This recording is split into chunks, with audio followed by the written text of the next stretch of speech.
भूरबन में, वहाँ एक जगह मैं ठहरता हूँ, तो असर के बाद मैं थोड़ा बयान करता हूँ मुआशरत पर। तो पहली दफ़ा जब मैं वहाँ ठहरा,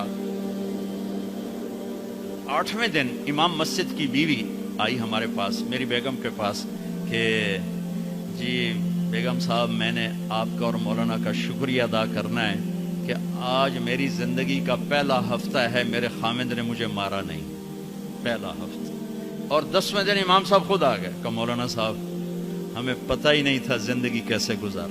कहा मेरे बहनों ने मेरी बहन की एक दफ़ा टांग तोड़ी, एक दफ़ा बाजू तोड़ा, और आलिम दीन है, आलिम दीन है। हमने ज़िंदगी में पहली दफ़ा ये बातें आपके मुंह से सुनी कि ज़िंदगी कैसे गुजार। मेरे नबी हज़रत आयशा को लुक़मे बना के खिलाते थे, कोई इज़हार इश्क था, अल्लाह की कसम इज़हार तालीम था, तालीम थी। सिखाया कि ज़िंदगी गुजारनी कैसे।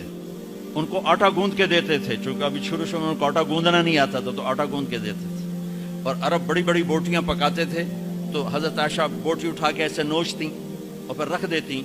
तो अल्लाह के नबी बोटी उठाकर जहाँ से हज़रत आयशा ने नोचा होता था वहाँ से नोच नोच के दिखा के खाते थे। मेरे रब की कसम इज़हार ये हमें तालीम दी है कि ज़िंदगी कैसे गुजारे। फिर बड़े बड़े प्याले होते थे पानी पीने के, छोटे गिलास नहीं। तो अम्मा आयशा रज़ी पानी पी रहे हैं, रख दिया। मेरे नबी उठाकर जहाँ हज़रत आयशा के होंठ लगे होते थे वहाँ होंठ रख के पानी पीते थे।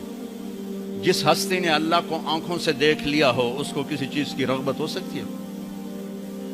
जन्नत भूल जाएगी जब अल्लाह अपना दीदार कराएंगे और फिर पर्दा पोशी फरमाएंगे तो कहेंगे या अल्लाह जन्नत नहीं चाहिए, तू चाहिए, बस तुझे देखते रहें, बैठे रहें तसव्वुर जाना किए हुए अज लज्जत दीदारश खुसरो चतमा गुफ्तन सरदादन जांदादन ना दीदा रुख यारे मा तज़व्वजतु वमा ज़व्वजतु इल्ला बिवहयिन मिनस समा नज़ल बिही जिब्रील। लोगों, मैंने जहाँ शादी की, मैंने जहाँ बेटी दी, पहले आसमान से वही आई, फिर मैंने कदम उठाया। अल्लाह की कसम हमें सिखाने के लिए थी, सिखाने। हाँ हाँ, सफर से वापसी हो रही है, ठीक है। आपने साहबा से कहा चलो भाई तेज हो जाओ, वो सारे तेज हो गए, यहाँ तक के नजरों से गायब हो गए, ठीक। तो अब कौन रह गए? अम्मा आयशा और मेरे नबी। तो अम्मा आयशा ने ही, मेरे नबी ने कहा आयशा दौड़ लगाएं, दौड़ लगाएं, लगाएं। लोग पर आयशा दौड़ लगाएं, कहा जी लगाएं। तो हज़रत आयशा फरमाती मैं आगे निकल गई, लेकिन नबी पीछे रहे।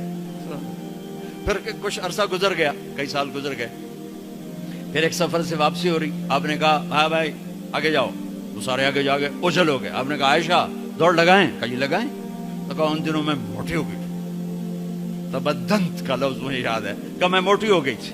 तो जब दौड़ लगाई तो अल्लाह के नबी आगे निकल गए, तो आपने कहा आयशा हादिही बितिल का, अब तू मैं बराबर हो। अल्लाह की कसम जिंदगी समझाने के लिए। जिहाद का सफर सारा सहाबा का काफिला है, जंग का जमाना है, दुश्मन चारों तरफ है, और हम अम्मा आयशा रज़ी अल्लाह अन्हा ऊंट पे बैठी और हाथ लगाया तो हार गायब। आपने कहा भाई आयशा का हार ढूंढो, सब ढूंढने में लग गए। शाम हो गई, सूरज छुप गया और हार नहीं मिला, और उसके बाद तलाश बंद हो गई, अंधेरे में कहाँ मिलेगा। अब क्या हुआ? पानी रात को इशा में खत्म हो गया, फजर की नमाज का वक्त दाखिल होने वाला हो गया, और पानी कोई नहीं, तयम्मुम की आयात नहीं उतरी। लोगों ने अबू बकर को ताने देने शुरू किए, तेरी बेटी की वजह से अब नमाज का क्या बनेगा। अल्लाह ने आयात तयम्मुम उतार दी, फतयम्मम, चलो तयम्मुम करो।